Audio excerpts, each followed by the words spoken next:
What's up, JZ here from jzfitness.com. Many of you might be enrolling in a yoga program, and there's actually two main things that I want you to keep in mind when doing your yoga practice. Number one is how you do your chaturanga, and number two is going to be how you transition out of regular warrior poses into chaturanga.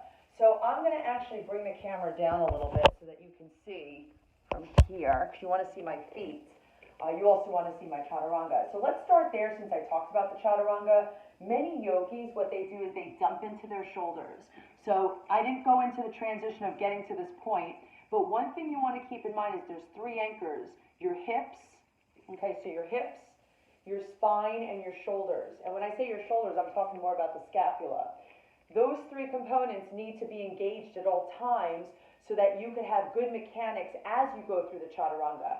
So let me show you. Your hands are going to be shoulder distance apart. Your legs are hip distance apart. Your elbows are going to sweep the rib cage. Your eyes are down. So belly tight, thighs tight, glutes tight. You're stopping at a 90-degree angle here, and then you're bringing your chest through your arms, untucking the toes. You're on the tops of the feet. You're relaxing the glutes, and you're pushing the ground away. So you're getting that scapular depression. If you have it in your body, you can look up to the sky, and you're going to feel that in your lats, and then hollow out the belly into downward facing dog.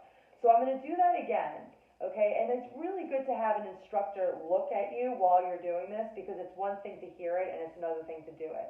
So if I shift forward to a high plank, belly tight, thighs tight, glutes tight, eyes on my thumbs, I'm going to keep those components tight, elbows into the rib cage. I'm going to stop halfway, and then I'm going to send my chest through my arms, untuck my toes, push the ground away into scapular depression, and then I'm going to tuck my toes, hollow my belly, send my gaze back to my thighs for downward facing dog. So that's the first component that you want to master. The second component is going to be when the instructor calls you out of warrior two. So you're here, your knee is over the ankle, you're locking out that back leg, your arms are locked out, you're feeling like a warrior. Your eyes are forward, okay, you're here, but then they're like, okay, windmill the hands into chaturanga, and a lot of people will do this, keeping the hip and foot facing the wrong way, and that torques this whole entire line of joint. Your hip, your knee, your ankle, sometimes your foot.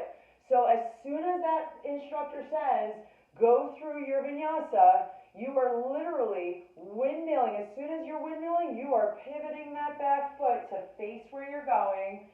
Come into a low lunge. Make sure you're bending through that hip and your knee. Your hands are directly under your shoulders. You shoot that leg back into a high plank. And what we just discussed, all three components tight, belly, thighs, and glutes. Notice from a lateral view, you lower halfway down, elbows pinned to the rib cage, chest up to the sky, or forward rather. Drive your shoulder blades down and back. You're on the tops of your feet. You can look forward or look up, and then hollow the belly, tuck the toes, downward facing dog. So those are really good cues to remember.